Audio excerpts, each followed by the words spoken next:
ہمارے نبی علیہ السلام کی مبارک زندگی اعلان نبوت سے پہلے ایک لگژریس لائف تھی. مکے کی امیر ترین عورت جس کی بیوی ہو اور وہ تاجر بھی ہو, تجارت یعنی نبی علیہ السلام کیا کرتے تھے. آپ کی تو بڑی لگژریس لائف تھی.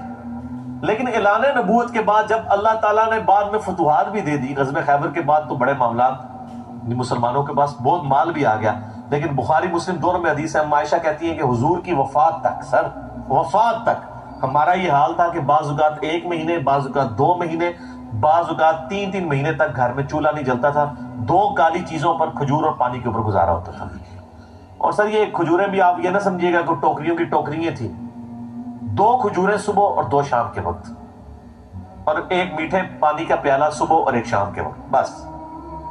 یہ درمیان والا کھانا تو ہے ہی کوئی نہیں نا اسلام میں. اسلام میں تو کھانا ہی 2 ٹائم کا ہے, اور وہ بھی اس طرح کا. تو آپ علیہ السلام اپنے دینی کیا, تو حدیث کتنی مشہور ہے, بخاری و مسلم کی حدیث ہے, جب نبی علیہ السلام اپنی بیویوں سے ناراض ہو گئے تھے, نان و نفقے کے مسئلے کے اوپر ناراض ہوئے تھے نا, 1 مہینے کے لیے. تو سیدنا عمر ملنے کے لیے گئے, چٹائی پہ کے نشان جسم پہ لگے ہوئے تھے, یعنی آپ نے کرتا بھی نہیں تھا پہنا ہوا, صرف تہمت تھی. رو پڑے, آپ اللہ کے رسول ہیں, کیسر و کسرا تو دنیا کی دولتیں لوٹ رہے ہیں, اور آپ اللہ کے رسول کی سال میں. تو آپ نے کیا فرمایا تھا, اے عمر لگتا ہے دنیا کی حقیقت تم پہ ابھی بھی نہیں کھلی, کیا تم اس پہ راضی نہیں ہو کہ کیسر و کسرا دنیا کے مزے لوٹے اور ہم آخرت کی سعادت. اچھا, یہ حدیثیں بھی جو بیان کر رہے ہوتے ہیں نا, وہ حدیث بیان کر کے اگر ممبر سے نیچے اترے نا ان کو کہ سر آپ کی زندگی میں تو ہمیں کچھ بھی نہیں نظر آ رہا. میں اکثر کہتا ہوں, یہ آپ کو اکثر واقعہ سنا رہے ہوتے ہیں, جی حضرت عمر کو سلمان فارسی نے بھرے مجمع میں پوچھا کہ ہم آپ کی جمعے کی تقریر بعد میں سنیں گے, پہلے آپ یہ بتائیں کہ آپ نے اپنے ایک لباس کہاں سے سلوایا. مال غنیمت میں ہر شخص کو 1 چادر ملی تھی, آپ کو بھی 1 چادر ملنی چاہیے تھی, آپ کا لباس تو 2 چادروں کے بغیر بنتا نہیں ہے, تو یہ آپ نے دوسری چادر کہاں سے لی ہے. یعنی خیانت ہے نا اگر آپ نے مال غنیمت میں تصرف کیا ہے. تو حضرت عمر نے کہا کہ میرا بیٹا جواب دے گا. بیٹے نے کھڑے ہو کہا کہ میں نے اپنے حصے کی یہ چادر دی تھی. سر یہ واقعہ جو مولوی بیان کر رہا ہوتا ہے نا, وہ جیسے ہی بیان کر کے ممبر سے نیچے اترے نا, اس سے آپ صرف یہ پوچھ دیں کہ سر یہ آپ نے گاڑیاں کہاں سے لی ہیں, تو دیکھیں اس کے مریدین آپ کا کیا اکرام مسلم کریں گے. تو سر یہ آپ کہانیاں کراتے ہیں ممبروں پہ آ کے, یہ واقعات بیان کرنا چھوڑیں آپ, بہت بڑی 2 نمبری کر رہے ہیں آپ. یہ واقعات صرف چسکے لینے کے لیے بیان کرتے ہیں, اپنی زندگیوں میں ان کے ہے نہیں. ہم سے آگے پوچھیں نا, ہم آپ کو بتائیں گے ہماری جو یعنی ہمارے جو فائنینشل سٹیٹس ہے اس سے لوسٹ ہی ہماری زندگی گزر رہی ہے اللہ کے فضل سے. ہم نے تو اپنے دینی کیریئر سے کوئی چیز نہیں کمائی. تو پھر آپ ان لوگوں سے کیسے ایکسپیکٹ کریں گے 3-3, 4-4 کروڑ روپے کی گاڑیوں میں بیٹھ کے اور 10-10 کروڑ کی کوٹھیوں میں بیٹھ کے جناب تزکیہ نفس کی باتیں کرنا اور اللہ اور اس کے محبوب کی باتیں کرنا. سر یہ بہت آسان کام ہے سر. سبسسٹنس لیول کے اوپر لائف گزارتے ہوئے پھر دین کا کام کرنا یہ مشکل کام. تو اے نبی آپ نے کچھ ان سے کوئی معاوضہ طلب کر لیا ہے جو ان کی حالت ہوتی ہے. ام عندهم الغیب, کیا ان کے پاس کوئی غیب کا علم ہے.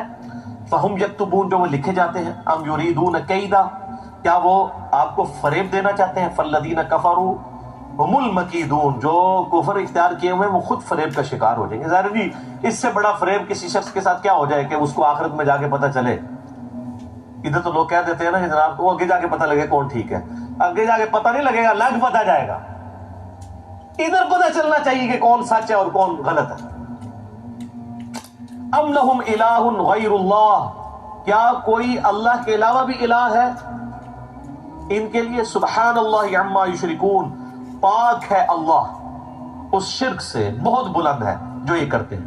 وَإِن يَرَوْا كِسَفًا مِّنَ السَّمَاءِ سَاقِطًا, اگر وہ آسمان سے کوئی ٹکڑا گرتا ہوا دیکھیں تو یہ کہیں گے یقول سحاب مکروم, تو کہیں گے یہ تو بادل ہے تہ در تہ. فذرهم حتى يلاقوا يومهم الذي فيه يصعقون, تو اے نبی ان کو ان کے حال پر چھوڑ دیجئے جس وہ اپنے اس دن کو پا لیں جس دن وہ غش کھا کر گر پڑیں گے. یعنی یہ سیم حال ہوا تھا قوم عاد کے ساتھ بھی کہ ان پہ اللہ تعالیٰ نے بہت گرمی بھیجی, پھر ایک بادل نمودار ہوا, وہ ساری قوم اس بادل کے نیچے آگے کھڑی ہو گئی کہ اس میں سے بارش برسے گی, اس میں سے آگ نکلی. تو اللہ تعالیٰ نے بتایا کہ ڈر جاؤ تم پر بھی عذاب آ سکتا ہے اس طرح کا. بہرحال اس دفعہ تو سنت بدلی نا, اللہ تعالیٰ نے یعنی عذاب استیصال کافروں پر قتال کی شکل میں مسلط ہوا. بہرحال آخرت کا عذاب تو باقی ہے. یوم لا یغنی عنہم کیدہم شیئا ولا ہم ینصرون، قیامت کے دن نہ تو ان کی کوئی فریبکاری ان کے کام آئے گی، نہ ان کی کوئی مدد کی جائے گی۔ یہ ساری کہانیاں جو کرواتے ہیں وہ ادھر ہی ہیں۔ بڑے بڑے نیکوکاروں کی مٹی پلید ہو رہی ہوگی جنہوں نے دنیا میں نیکوکاری کے لبادے اوڑے ہوئے ہوں گے، اور بڑی بڑی دینی جماعتوں کے جو امیر ہیں وہ آپ کو دوزخ میں نظر آ رہے ہوں گے۔ حضرت صاحب تو اسی کتے، پھر وہ پوچھ رہے ہوں گے نا سر اسی تے ہیں تو اسی کتے، ظاہر ہے کہ جو پیچھے لگے ہوئے تھے انہی کے وہ ادھر ہی ہوں گے نا جہاں ان کے حضرت صاحب نے جانا ہے، ٹھیک ہے نا۔ تو اللہ تعالیٰ ہمارا ہے کہ اس دن کوئی فریبکاری کام نہیں آئے گی۔ صحیح مسلم میں حدیث ہے کہ اللہ تعالیٰ تمہاری شکلوں اور مال کو نہیں دیکھتا، دلوں اور اعمال کو دیکھتا ہے۔ یہ شکلوں سے تو ہم پبلک کو دھوکہ دے سکتے ہیں، یہاں بھی دیکھ لیں کس طرح لوگوں نے شکلوں سے دھوکے دیے تھے، کتنا سونا ہے جی، دیکھو کتنا سونا ہے۔ میں ایمانداری کی بات کرتا ہوں، ڈاکٹر ذاکر نائک اور سری سری روی شنکر کا مناظرہ ہوا ہے نا، دونوں میں سے خوبصورت کون ہے مجھے بتائیں؟ بالکل، آپ نے اگر جان نہیں اللہ کو دینی تو بے شک جھوٹ بولتے رہے، تو کیا خوبصورتی کے اوپر فیصلے ہوتے ہیں؟ اس سے بھی ایک سٹیپ چلے جائیں آپ آگے، آپ کسی دیوبندی مفتی کو لے لیں اور بریلویوں سے پوچھیں کہ لعنت پڑی ہوئی ہے، ادھر ہی وہ بریلوی ہونے کا اعلان کر دیں تو کہیں گے کتنا خوبصورت چہرہ۔ یہی باقیوں کا بھی حال ہے، یہ شکلوں کے اوپر فیصلے ہونے ہیں میرے بھائی۔ یعنی ہم صحابہ کرام کے بارے میں ہمارے اس سب کانٹیننٹ کے معاشرے میں یعنی کالا رنگ کوئی اچھا نہیں سمجھا جاتا۔ آپ بتائیں جو ٹیپیکل عربی ہے نا، آج بھی آپ بادیہ نشین ہے، وہ کوئی گورے چٹے نہیں ہے۔ یعنی صحابہ کرام جو ہیں یہ ان کی اکثریت کی رنگت کو گوری نہیں تھی، یا جس طرح ہمارے جنوبی پنجاب کے لوگ ہیں نا اس طرح کے تھے لوگ، ریگستانی علاقے کے رہنے والے۔ سر ادھر بھی آپ ریگستان چیک کر لینا، کسی ریگستان میں آپ کو چٹے بندے نظر آتے ہیں تو اس قسم کے وہ لوگ تھے۔ خود ہمارے نبی علیہ السلام کا بھی رنگ بہت زیادہ صاف نہیں تھا، جس کو کہتے ہیں نا کہ بالکل سفید برف نہیں، ہمیشہ گندمی سرخ کہا جاتا ہے۔ پھر حضرت بلال حبشی، وہ تو ہے ہی حبشی ہے نا سب، حبشی کے آپ ناک کو پتلا نہیں کر سکتے، ہونٹ پتلے نہیں کر سکتے، رنگ سفید نہیں، کوئی سفید حبشی بھی ہوتا ہے؟ تو سر ہمارے معاشرے میں تو موٹا ناک، موٹے ہونٹ اور کالا رنگ، یہ تینوں خوبصورتی کی علامت نہیں سمجھے جاتے۔ شکلوں کے اوپر کہاں سے فیصلے ہوتے ہیں؟ شکلوں اور مال کو نہیں، دلوں اور اعمال کو اللہ تعالیٰ دیکھتا ہے، جو صحیح مسلم میں حدیث ہے۔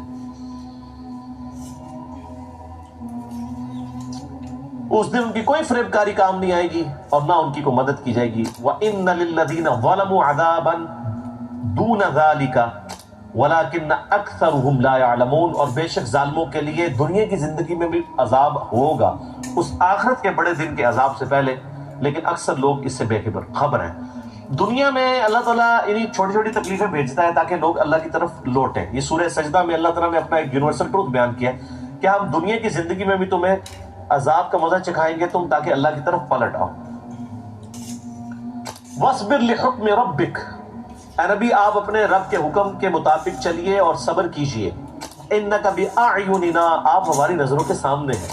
وَسَبِّحْ بِحَمْدِ رَبِّكَ حِينَ تَقُومُ، اپنے رب کی حمد بیان کیجئے اور پاکی اس کی بیان کیجئے جب آپ اٹھتے ہیں، یعنی صبح کے وقت سحری میں، وَمِنَ اللَّيْلِ، اور رات کے وقت بھی، فَسَبِّحُوا، اس کی تسبیح کیجئے، وَإِدْبَارُ النُّجُومِ، اور جب ستارے ڈوب جائیں، یعنی بالکل ستارے کب ڈوبتے ہیں؟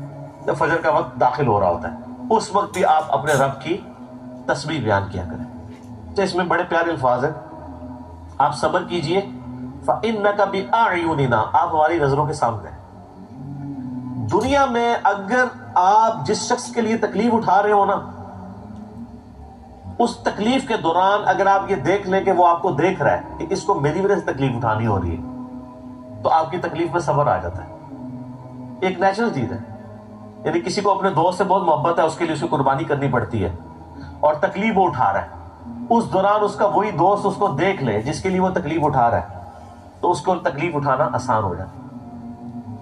اور اللہ تعالیٰ اپنے نبی اسلام کے بارے میں فرما رہا ہے کہ آپ صبر کیجئے، آپ ہماری نظروں کے سامنے ہیں، یہ آپ کو جو تکلیفیں اٹھانی پڑ رہی ہیں ہم دیکھ رہے ہیں، آپ کو آپ کے اصحاب کو ثابت قدمی کے ساتھ آپ اپنی اس دعوت حق پر قائم رہیں۔